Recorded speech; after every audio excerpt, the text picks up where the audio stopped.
Just a couple things before we get started. Just a couple of guys that continue to stick out to me on special teams. Kyron Johnson just continues to play well. Eman Moore been just a big asset to us on special teams. Very proud of those guys. Liam Jones did some really good things that we really have asked him to do, and he's really improved. Those guys stick out. They warrant being able to mention their names. Appreciate their effort for sure. Defensively, obviously, we've got to put a halt to the big plays that occurred the other day, and then we got to get off the field on third down. We've gotten to some third down situations, and we weren't able to get off. So a lot of emphasis placed on that this week, making sure that when we get them to those long situations, for sure, we got to get them off the field. It was good to see Steven Sims reemerge last week. We got to keep him in the mix that way. We got to make sure that we don't let our opponents cut him off from the game plan, and that's going to take creativity on our part. We got to continue to have that production because he's one of our better players for sure.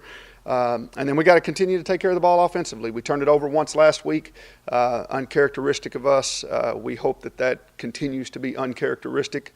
We're going to continue to force that as a way of thinking around here. But we have taken care of the ball in the air, and we got to continue to do that. If there's one thing I'm really proud of our quarterbacks on is we have put it in jeopardy very few times. And I'm not even just talking about interceptions. I'm talking about putting it in jeopardy. I think they've made good decisions. I think it speaks to their off-season preparation for understanding what defenses are doing to them. We got to continue to do that because it's going to pay dividends for us down the line. There's no doubt about it. A lot of things that we've got to get better at. This team that we're about to play is a very talented team, as you know. They've got a lot of ways that they can do it on offense, but the thing that sticks out to me is, they're leading the Big 12 in total defense right now, or in scoring defense right now, just averaging a little bit under 18 points a game. Doesn't surprise me, the coach that they got there. I think he's one of the better ones in the game. He does a great job. They went and got a couple of really good players. The Bigelow kid is a good player up front for them. He's the nose. Take a look at him. If you want to see a guy that's got some activity to him, he's a good player, man. They got another defensive end that's kind of new to them that's a really good player. And then they're a senior, elder-laden team. They've got a bunch of older guys that have been around for a long time, played in a lot of games. David Sills, man, I'm just so impressed with that guy. He reminds me a lot of Kerry Meyer. I know he's got a football quarterback story to him. But just watching the way that he conducts himself on the field, I'm a big fan of his. He's very productive for him. Gary Jennings catches a ton of balls for him. Marcus Sims. Those guys are strong receivers. I mean, if you get a chance to watch the game from last week, man, did they make some contested plays. I mean, guys are hanging all over them, and they still make the play. I think that's the thing that sticks out about this group more than anything is how strong they are. Very, very strong guys.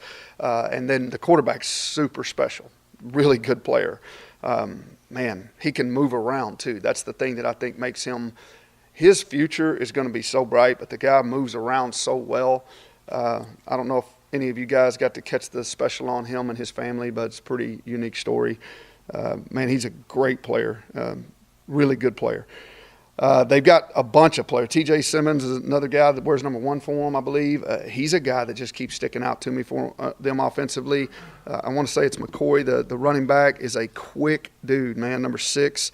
They've got a few of them, but number 6 is a guy that he sticks out for me. This guy can run, McCoy. Yeah, Kennedy McCoy. Really, really quick. Reminds me a little bit of some of the scat backs that we've had in the past. I mean, he can get to the end zone. He finishes runs well. So they can do it in the run and in the pass. They've got a bunch of older guys. They've got 2 offensive linemen, those 2 tackles. I think they've got combined. Kajustu has 23 starts, and McKivitz has 27 starts. McKivitz is a really good player, right tackle. I don't know that a lot of people talk about that guy, but he's a really good player. Played a lot of ball for them. Their center has 17 starts, Matt Jones. I mean, they've got some dudes that have played a bunch. David Sills and Jennings have both started 18 games, played in 25 apiece. I mean, lots of experience. And then defensively, secondary, one of the best I've seen that we've seen this year for sure. Number 28 was co-player of the week with Puka, and he deserved it. When you turn the tape on and you see a corner over and over and over in the video, that's not normal. He will hit you. This guy will hit you, and he makes plays at the receiver position or at the corner position, but he will flat strike you. He is all over the place. Norwood, another great player. Toya Avery, another really good player. Draven Askew Henry, that kid's got 43 starts. Played a bunch for him. They've got another couple of guys that have played a bunch. They're Giovanni Stewart. He's got 29 games played. He's only started 4, but he's played a bunch. And then the long kid has got 23 starts, and he's played in 26 games. A lot of experience. I think that's one of the things that makes this team really dangerous. They got a lot of experience. So we got a big challenge ahead of us, but we're looking forward to it. We feel like we got some things shored up. We're going to go up to West Virginia, and we plan on having a fun day. So we're going to go out there and get ready to go this week and make sure that we put on for our fans. So we'll take some questions. You have only 5 sacks so far this year. How much of that is that just the guys aren't getting it done, and how much of it is you're really not rushing a ton of guys or blitzing a ton? I think it's a little bit of both. We've been in a lot of 3 down. I mean, you can turn on the tape. I'm not going to tell you anything that you would get an advantage out of. We've been in a lot of 3 down. There's 2 double teams there, and one guy's got to win. It makes it difficult. Tech had a little bit of an issue getting to him too, to be honest with you, last week. So creating some pressure in that spot, I think a lot of us are learning how to play that. Iowa State kind of made some of this stuff vogue last year, but they were getting to the quarterback a lot better. We've got to find ways to get, our playmakers to the quarterback. I think we got to do some things to help Daniel Wise get to the quarterback better, because he's a very talented player, and I know that that's going to be a focus of ours, to try to make sure that we get some of our guys to the quarterback a little bit easier than what we have in the past. What's your evaluation of how Daniel's played this year at this point? It's a whole lot like looking at Dorrance from this point last year. There's a lot more production there than you think. It's some of the things that we've asked him to do are really unselfish in nature. By being in an inside shade on a tackle, being at a 4 technique. I mean, you're going to draw double teams the entire time, and I think I've never seen him fight harder, but it's tough when you've got 2 350-pound plus guys on you, and he still gets there. We're just a hair late. We got to make sure that we get through a little bit quicker, and I think we can do some things to help it. There's some things that we've seen on tape that we think can help us as we move forward. You mentioned Carter wasn't great the other day. What were the mistakes that he made that showed up in your review of that game? Well, I'll tell you, I take my hat off to him, because the kid was sick. He was sick as a dog when he woke up. He wasn't feeling good Friday, and he definitely wasn't feeling good Saturday. Watched him really close during walkthrough, but really during warm-ups. And, man, he's just a tough competitor. There's no way we were going to keep him out. There was no doubt about that, but I could tell he wasn't doing well. He had a stomach issue, but he settled in. After the first few series, there were some things there that just mentally I could tell he wasn't feeling great, and we had to work through it and see if he could get settled in, and he finally got settled in. There were several things that we asked that position to do, this or this, and we missed a few of them. We missed 7 or 8 of them that could have made a big difference in extending drives, and those are things that kind of go unseen sometimes until you look at that video. So, but the good thing is, as he started feeling better, he started seeing it a little bit better. We started communicating on the sideline. He got way better at it, and we actually started moving the ball a little bit more. Were those pre-snap reads that he was missing on? Some of them are pre, some of them are right as the post-snap comes in. It's a lot of stuff that you see nowadays comes off of RPO type stuff, and you have to have your eyes in the right spot and making sure that if you have a couple of different concepts that are going on at the same time, that you start with your feet in the right concept. Sometimes he started with his feet in the wrong concept, and we were backwards on that deal. So fortunately, he was athletic enough to get us back to the line of scrimmage or make some yards, but we know he'll improve on that. Has there been any consideration or any thought to potentially redshirting Miles Kendrick? No, not at all. I mean, we're not talking about redshirting anybody right now. We don't have enough full scholarship guys to be able to consider that. Everybody's going to be eligible the entire way. We need everybody. We need everybody we got. Puka had all-purpose yards receiving, rushing, special teams. How much more is there in his tank that we haven't seen yet? I really don't know that there's a whole lot more he can do. I mean, he's given us everything that he has. The thing that I really am been surprised at is how good a wind he has. I mean, he doesn't get tired real easy. He can continue to go. When he does, I think him and Coach Hull have a really good communication system of when he needs to get out of the game. And I think he also he is a very selfless guy. And, you know, one of the things that helps us is we've got 3 other really good, talented backs that are enabling us to not to have to keep necessarily one guy on the field at all times. He's getting a lot more opportunities at it than maybe some of the other ones right now, but he's also created some big plays for us, so it's kind of making sense. Jeremiah Booker's had a couple big grabs the past few weeks, and he's super involved off the field with Boys and Girls Club. How does his leadership help the team on the field? Well, I mean, it's monumental. I'll tell you this, you don't know how much of an impact a guy like that has on your team truly until he's gone. I don't know that the team appreciates that type of stuff, right? I mean, he drags our vision. He drags our team. I mean, he embodies what it means to be a selfless, hardworking, blue-collar guy, and he drags the team. And when he's not here, it's going to be really interesting to see who the next Booker is, who is the next guy, because if you polled our team, I think it would be literally 100%. If you asked them who the hardest worker and the best example of who it is, or who, if your family's life on the line, would you trust to leave with your family, I think it would almost be 100% that it would be Booker, because that's the type of guy he is. So just to clarify on the redshirt thing, nobody on the roster that you plan to redshirt this season? You know, we may redshirt guys, but we're not trying to do that. Some of it will come as we move along through the season and guys are just not quite prepared yet, right? But there's no plans to redshirt anyone.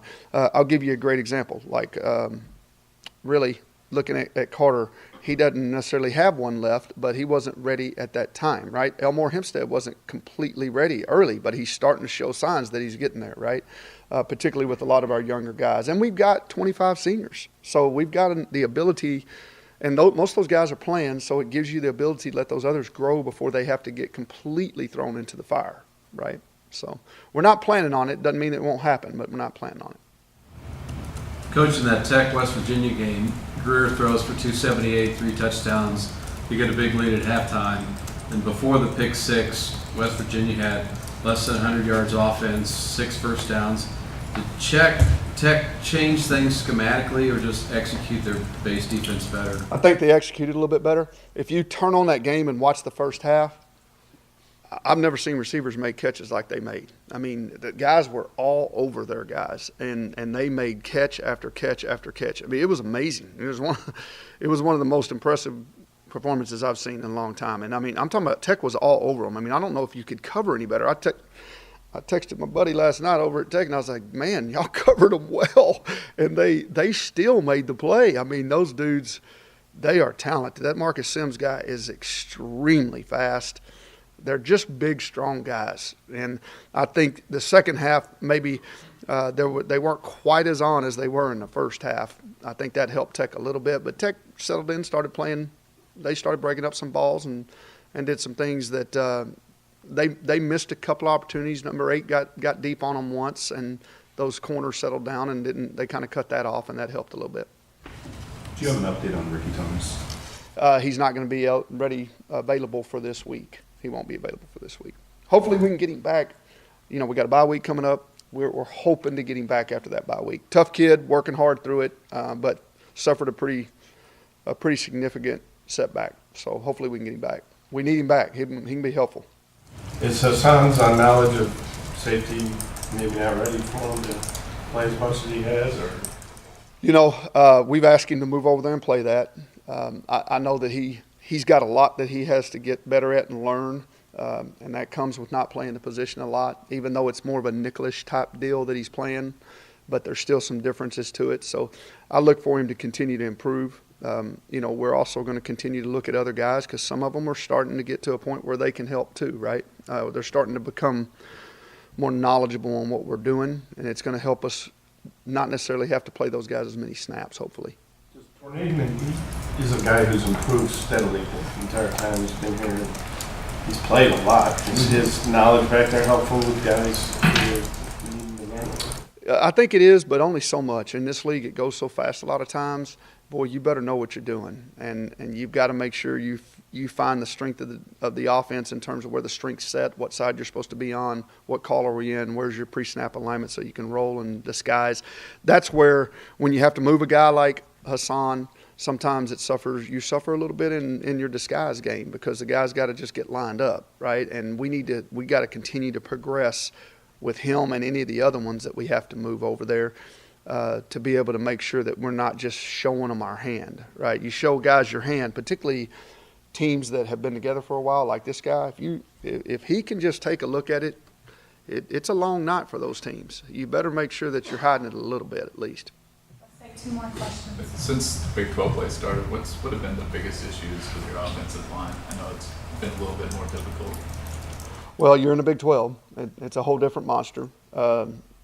I think that one of the things is just knowing that people are smart. They know exactly where your strengths lie. So understanding where you're going to devote numbers is something that we obviously know that is going to come our way. I think what we've got to be able to do is we still need to continue to get better at pass protection, right? And being able to timely throw the football and not necessarily get into a situations where we are one-dimensional, like we have to throw it, right? So we've got to stay out of those situations as best we can. Being efficient on first down helps us do that. Not just sitting in situations where they know we're going to have to go drop back and they have to pin their ears back. That can give us some problems. I'll tell you this, though. There's some things that we're doing better up front. I mean, we're continuing to improve. It's a tough league, there's no doubt about it, but we're continuing to improve up there. So I know we'll continue to get a little bit better each week, and as we do, the wins will come. Who has a run of 41 yards or longer in every single game, even though the defenses are keying on them and all that? I mean, how rare is that to hit a home run every single game? Well, I think it requires dirty work on the perimeter. Guys, his long run, Steven Sims sprung him with a block that was thrown at the very point of attack about 15 yards down the field. That's key. But I think you also have to have some special about you. And he's got that. There's no doubt about it. Just to kind of go back to what you said, Benton, is it a little bit tougher? Yeah, I mean, you start getting people with nine guys in the box, 10 in the box. But the thing is, if you just keep working at it and you keep going, it's like the old veer, man. You might get 2 here, 3 here, 4 here, but when somebody gets their head out of a gap, it could be a big play, right? So it's one of those deals. If we can just continue to be moving those chains and get more chances at it, the more we get an opportunity for somebody to misfit, and now we got a chance to hit a big one because he's got that finishing speed. Okay.